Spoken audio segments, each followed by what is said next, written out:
welcome to Kapow, where it is always the season to be jolly. I'm Sonya. And I'm Al, and we're back here in Kings Comics because yes, it's that time of year again, when a fat hairy man in red pajamas breaks into your house while you're sleeping, eats all your biscuits, and leaves behind only a suspicious looking package in your lounge room and animal droppings on your roof. Seriously man, only you could turn Santa Claus into a binge-eating home invader with diuretic reindeer. Luckily though, we'll be looking at a few Christmassy comics that should help get you into the Yuletide spirit. And we'll also be taking a look at what comic goodness will be making up our reading list over the holiday break. Plus, Ray will be along to chat about a couple of animes that he'll be watching. But before all of that, I'm gonna go and board up the chimney. Mr. Beardy is not getting my Tim Tams this year. Chimney? Don't... Wait, that's the air conditioning duct!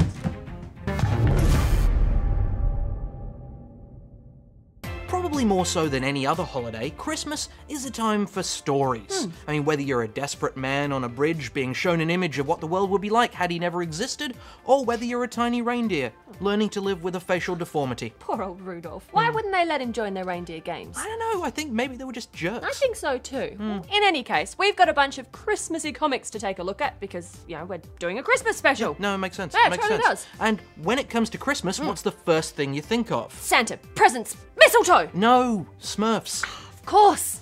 The Smurfs Christmas is an anthology of short Smurf stories from creator Kapow that will leave you using the word Smurf as a noun, an adjective, or a verb with complete abandon. You can Smurf that again. I quite liked this anthology. It's a sweet little book for younger readers, and I think it'll make quite a good little stocking stuffer. So I'm going to give it a Smurf. Yeah, it's not bad, is it? You've got all your favourites in there, there's Gargamel, there's even a dragon. So yeah, I agree, it's a good one for younger readers. I'm gonna give it a Smurf. Cool. Well, from the light and smurfy to the dark and grisly, let's have a look at The Last Christmas. Following an apocalyptic war, the human race is spending less of their holiday season gift shopping and more of it fighting off flesh-eating mutants. But Santa is still doing his best to keep the Christmas spirit alive.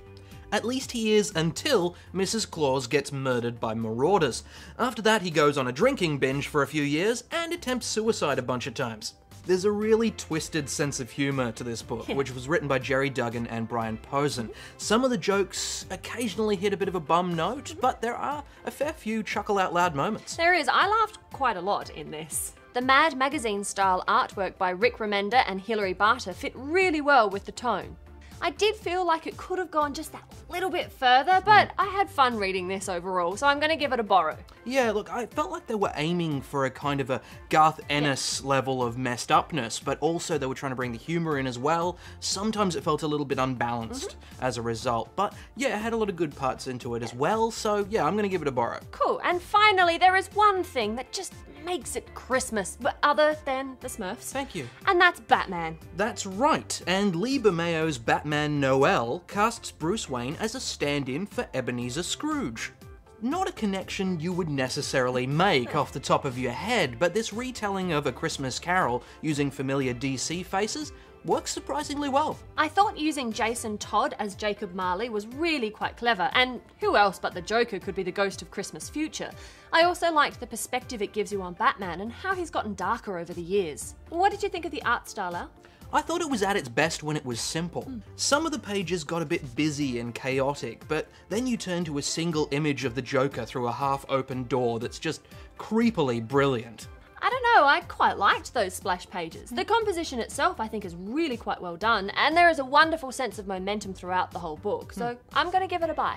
Okay, well look, I did like it, but I did feel at times the Christmas Carol concept felt a little bit contrived, especially later on. But yeah, there's a lot of good things in there. I'm giving it a borrow. Cool. Overall, I think if I was gonna go for a Batman holiday read, I'd probably just go back to Long Halloween. That is awesome, I love that book. But there you go, guys. There's a few Christmassy comics to get your hands on in front of a roaring fire with a glass of eggnog. Ah.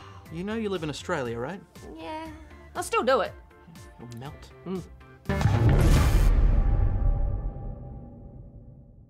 Hi, Ray. Hi, Sonia. Hi, guys. So at some point over the holiday season, our viewers might want to dig into some new series, so I thought I'd ask you for a recommendation. Okay, well, I've been watching a lot of anime lately. Some good, some bad. The obvious choice is Shingeki no Kyojin or Attack on Titan. And if you haven't seen at least a few episodes of that yet, then don't expect much from Santa this year. Ray, that's horrible. I know, right? But he's a fan and True. easily offended. I have 3 others, though, to share with you. Firstly, I chose Kyokai no Katana, or Beyond the Boundary in English. It's a dark fantasy surrounding a group of high school students who all possess various powers used to fight off Yomu, who are supernatural forces said to be the physical representation of human animosity. That sounds like a really interesting concept. I like that. It is, So why yes. did you choose this one? Well, do you remember we reviewed Shunbyo Demo Koi ga Shitai? Yes, with a name like that, I will never ever forget that. True, right? Well, it was my sleeper hit of 2012, and Kyokai is actually by the same studio, Kyoto Animation, so you can expect to see some sweet visuals. Battle scenes are dynamic, smooth, and always interesting.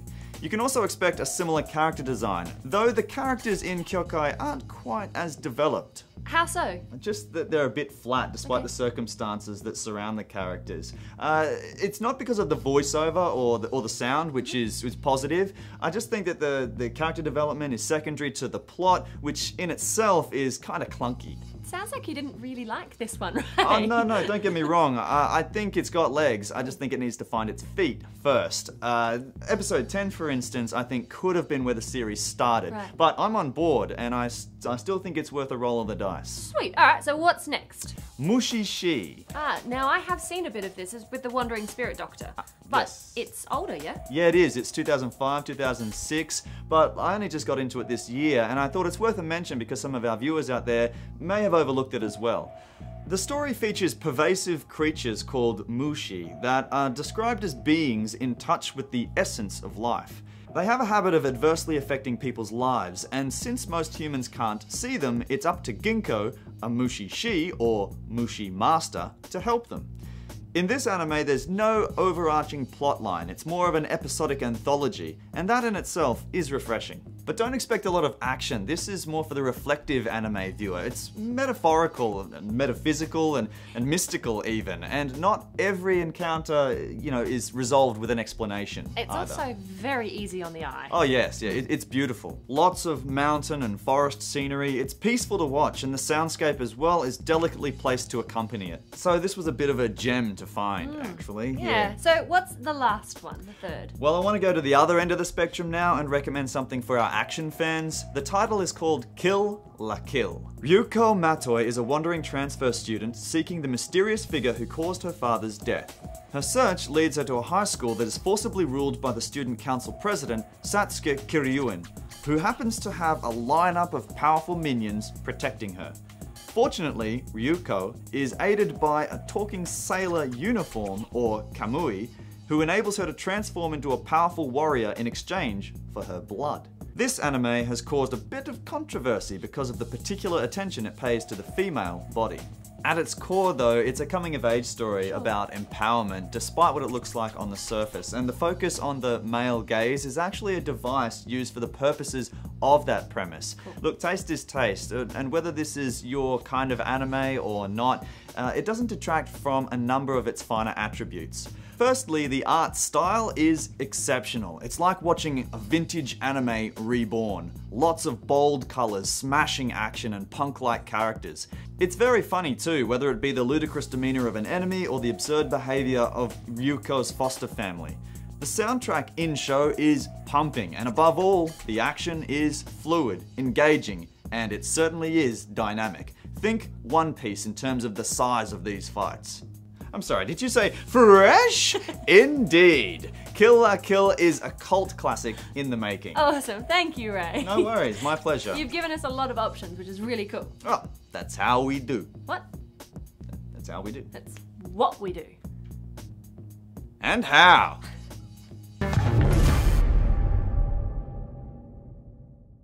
So we've read a lot of fantastic comics and graphic novels throughout the year, but just because we won't be here each week telling you about them does not mean that the reading will end. But if a tree falls in the forest and then gets pulped and turned into a series of comics, but no one's there to review it, does it still get read?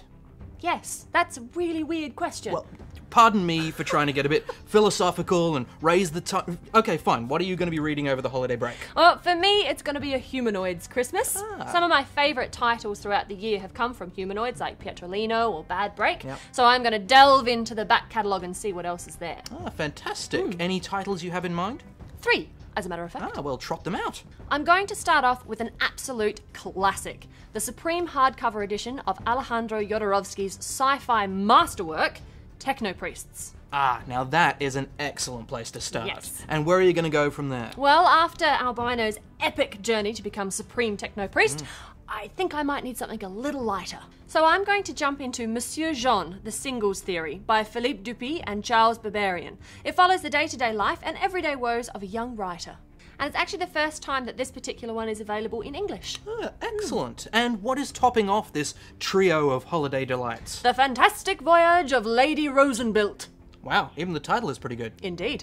This one is written by Pierre Gabou with art by Romuald Rootman and takes place in the same world as another of my favourites from this year, District 14. And what is this one about? Well, it is about Lady Rosenbilt who goes on a fantastic voyage. Yeah, you know, I might have picked that up from the title. Okay, more specifically, it follows one of my favourite characters from District 14, Bigger in his younger years as he embarks on a seaplane voyage that will change his life forever. Well, that sounds marvellous. But enough about my humanoids extravaganza. What are you going to be looking at? Ah, well, I'm going to be going a bit nuts on Image titles myself. Yeah, I'm going to be rereading some, I'm going to be catching up on others, and checking out some new stuff as well. Awesome, so let's start with your reread then. With the deluxe hardcover of Cowboy Ninja Viking coming out, I have the perfect excuse for visiting one of my old favourites again. AJ Lieberman and Riley Rosmo's tale of hitmen with multiple personality disorders is equal parts hilarious and awesome. Okay, cool. Well, what about your catch-up? There, I will be jumping back into Brubaker and Phillips' fantastic series, Fatale, which I am awfully behind on. It's up to 3 trades now, and I've only read the first 8 issues. For those of you who missed it, we did actually review the first issue, and so it's really nice that it's still going on strong. Yeah. Actually, I might have to find time to do that one. That's a good idea. Yeah. Now, as for new reads, I've decided to get into sex. Oh, grow up. Come on, it's funny when you say it like that. Well, okay, I will admit that when I was doing my research, I had some trouble. Just take it from me, don't type sex and image into Google. I saw some things. I bet you did. But you're actually talking about Joe Casey and Piotr Kowalski's comic series, right? Yes, a former superhero and Batman analogue returns to his home city having quit the hero biz and tries to re-enter society as a regular guy. I think it should be a fun read. Yeah, so that's what we'll be reading over the next few weeks, but what about you guys? Yes, let us know in the comments section. Are you burning through your pile of shame this Christmas, or are you leafing through some old favourites? See, I just want to really read Fatale now. Oh, well, there's only one copy of the second trade left, so I'm No, wait, no!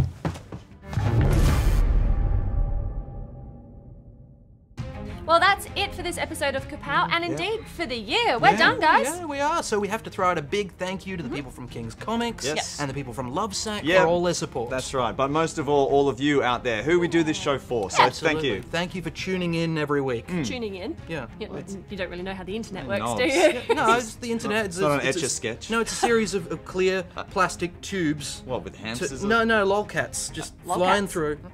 Okay, this could go on forever. And- So let's Yeah. just wrap this up like one giant present, and we'll see all of you in the new year. Bye, guys. Bye, guys. See ya.